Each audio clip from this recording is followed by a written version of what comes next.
আসসালামু আলাইকুম। স্বাগতম জানাচ্ছি বিবিসি নিউজ আন্তর্জাতিক সংবাদে। শুরুতেই সংবাদ শিরোনাম, এরপর বিস্তারিত। রাশিয়ার প্রতিরক্ষা কারখানায় ইউক্রেনের মিসাইল হামলা। আরব দেশের কিছু মার্কিন ঘাঁটি ইসরায়েলে সরানোর পরিকল্পনা পেন্টাগনের। নিজের ছবিযুক্ত নতুন পাসপোর্ট উন্মোচন করলেন ট্রাম্প। ইতিহাসে এই প্রথম কোনো মার্কিন প্রেসিডেন্টকে এভাবে সম্মানিত করা হলো। ট্রাম্প। দর্শক, এতক্ষণ শুনছিলেন সংবাদ শিরোনাম, এখন বিস্তারিত। আপনি যদি ইসরায়েলের ধ্বংস চান এবং মুসলিমদের পাশে থাকেন, তাহলে ভিডিওতে লাইক করে চ্যানেলটি অবশ্যই সাবস্ক্রাইব করে দিবেন এবং আপনার মূল্যবান মতামত অবশ্যই কমেন্টে লিখে জানিয়ে দিবেন। রাশিয়ার প্রতিরক্ষা কারখানায় ইউক্রেনের মিসাইল হামলা।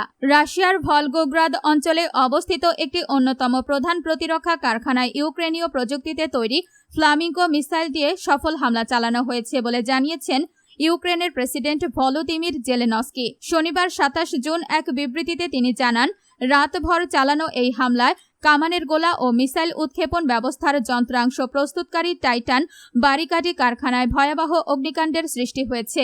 একই সময়ে ইউক্রেনের গোয়েন্দা সংস্থা এসবিইউ রাশিয়ার ভ্লাদিমির অঞ্চলের ভোতরোভ তেল পাম্পিং স্টেশনে ড্রোন হামলা চালিয়েছে। চলতি মাসে এই স্থাপনাটিতে এটি ইউক্রেনের দ্বিতীয় হামলা। কৌশলগতভাবে অত্যন্ত গুরুত্বপূর্ণ এই স্টেশনটি রাশিয়ার অভ্যন্তরীণ বাজার এবং বিদেশে জ্বালানি তেল রপ্তানির প্রধান লজিস্টিক হাব হিসেবে ব্যবহৃত হয়ে আসছিল। দূরপাল্লার এই হামলাগুলোর বিষয়ে সন্তোষ প্রকাশ করে প্রেসিডেন্ট জেলেনস্কি বলেন, রাশিয়ার অভ্যন্তরে ইউক্রেনের এই ধারাবাহিক চাপ শেষ পর্যন্ত একটি মর্যাদাপূর্ণ শান্তি প্রতিষ্ঠার ভিত্তি তৈরি করেছে। আপনি যদি ইসরায়েলের ধ্বংস চান এবং মুসলিমদের পাশে থাকেন, তাহলে ভিডিওতে লাইক করে চ্যানেলটি অবশ্যই সাবস্ক্রাইব করে দিবেন এবং আপনার মূল্যবান মতামত অবশ্যই কমেন্টে লিখে জানিয়ে দিবেন। আরব দেশের কিছু মার্কিন ঘাঁটি ইসরায়েলে সরানোর পরিকল্পনা পেন্টাগনের। মধ্যপ্রাচ্যে মার্কিন নৌবাহিনীর কার্যক্রমের মূল কেন্দ্রবিন্দু বা নার্ভ সেন্টার লক্ষ্য করে ইরানের ক্ষেপণাস্ত্র ও ড্রোন হামলায় ঘটনায় ব্যাপক ক্ষয়ক্ষতির খবর পাওয়া গেছে।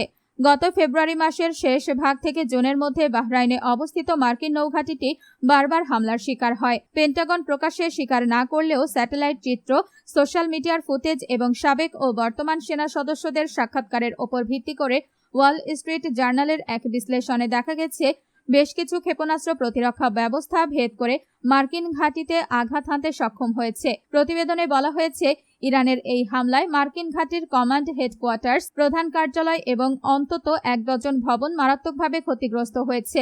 এছাড়া রিয়েল টাইম সামরিক যোগাযোগের জন্য অত্যন্ত গুরুত্বপূর্ণ দুটি স্যাটেলাইট কমিউনিকেশন টার্মিনাল সম্পূর্ণরূপে ধ্বংস হয়ে গেছে, যার প্রতিটির মূল্য প্রায় $20 মিলিয়ন। মার্কিন সামরিক বাহিনী অবশ্য দাবি করেছে, এই হামলায় নেভাল সাপোর্ট অ্যাক্টিভিটি বাহরাইন নামের ওই ঘাঁটিতে কেউ নিহত হয়নি এবং ঘাঁটির কার্যক্রমে কোনো বড় ধরনের প্রভাব পড়েনি। তবে নিরাপত্তার স্বার্থে বেশিরভাগ কর্মীকে সরিয়ে নেওয়া হলেও বর্তমানে কেবল একটি ছোট দল সেখানে মোতায়েন রয়েছে। উল্লেখ্য, পেন্টাগন এই ক্ষয়ক্ষতির আর্থিক পরিমাণ মার্কিন কংগ্রেসের কাছে প্রকাশ করতে অস্বীকৃতি জানিয়েছে। আপনি যদি ইসরায়েলের ধ্বংস চান এবং মুসলিমদের পাশে থাকেন, তাহলে ভিডিওতে লাইক করে চ্যানেলটি অবশ্যই সাবস্ক্রাইব করে দিবেন এবং আপনার মূল্যবান মতামত অবশ্যই কমেন্টে লিখে জানিয়ে দিবেন।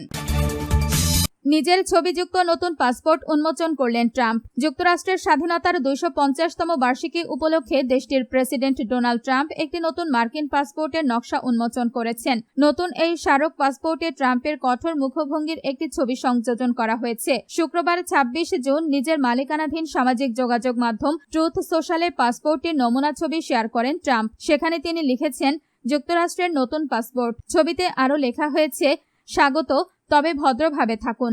পাসপোর্টের নকশাটি যুক্তরাষ্ট্রের স্বাধীনতার 250 বছর পূর্তি উদযাপনের প্রতীক হিসেবে উপস্থাপন করা হয়েছে। এতে ট্রাম্পের মুখচ্ছবি বিশেষভাবে স্থান পেয়েছে। ছবিতে দেখা যায়, ট্রাম্প গম্ভীর ও কঠোর মুখভঙ্গিতে একটি ডেস্কের ওপর ভর দিয়ে দাঁড়িয়ে আছেন এবং সেখানে তার স্বাক্ষরও রয়েছে। তার ছবির পেছনে যুক্তরাষ্ট্রের স্বাধীনতার ঘোষণাপত্রের মূল পাঠ ব্যবহার করা হয়েছে। ধারণা করা হচ্ছে, ছবিটি হোয়াইট হাউসের আলোকচিত্রী ড্যানিয়েল টোরকের তোলা একটি ছবির ওপর ভিত্তি করে তৈরি। আপনি যদি ইসরায়েলের ধ্বংস চান এবং মুসলিমদের পাশে থাকেন, তাহলে ভিডিওতে লাইক করে চ্যানেলটি অবশ্যই সাবস্ক্রাইব করে দিবেন এবং আপনার মূল্যবান মতামত অবশ্যই কমেন্টে লিখে জানিয়ে দিবেন। ইতিহাসে এই প্রথম কোনো মার্কিন প্রেসিডেন্টকে এভাবে সম্মানিত করা হলো। ট্রাম্প। যুক্তরাষ্ট্রের প্রেসিডেন্ট ডোনাল্ড ট্রাম্প ভারতের দক্ষিণাঞ্চলীয় শহর হায়দ্রাবাদে তার নামে একটি সড়কের নামকরণ করায় গভীর কৃতজ্ঞতা প্রকাশ করেছেন। একই সঙ্গে তিনি দাবি করেছেন যে তিনি প্রথম মার্কিন প্রেসিডেন্ট যিনি এই ধরনের সম্মান পেয়েছেন। শুক্রবার ২৬ জুন নিজের সামাজিক যোগাযোগ মাধ্যম ট্রুথ সোশ্যালে দেওয়া এক পোস্টে ট্রাম্প এই মন্তব্য করেন। সম্প্রতি তেলেঙ্গানা সরকার হায়দ্রাবাদে নবনির্মিত মার্কিন কনসুলেট সংলগ্ন একটি সড়কের নাম পরিবর্তন করে ডোনাল্ড ট্রাম্প অ্যাভিনিউ রাখার পর তার এই প্রতিক্রিয়া এলো। ট্রাম্প তার পোস্টে লেখেন, ভারতের হায়দ্রাবাদে নতুন ডোনাল্ড ট্রাম্প অ্যাভিনিউ, ইতিহাসে এই প্রথম কোনো মার্কিন প্রেসিডেন্টকে এভাবে সম্মানিত করা হলো। ধন্যবাদ।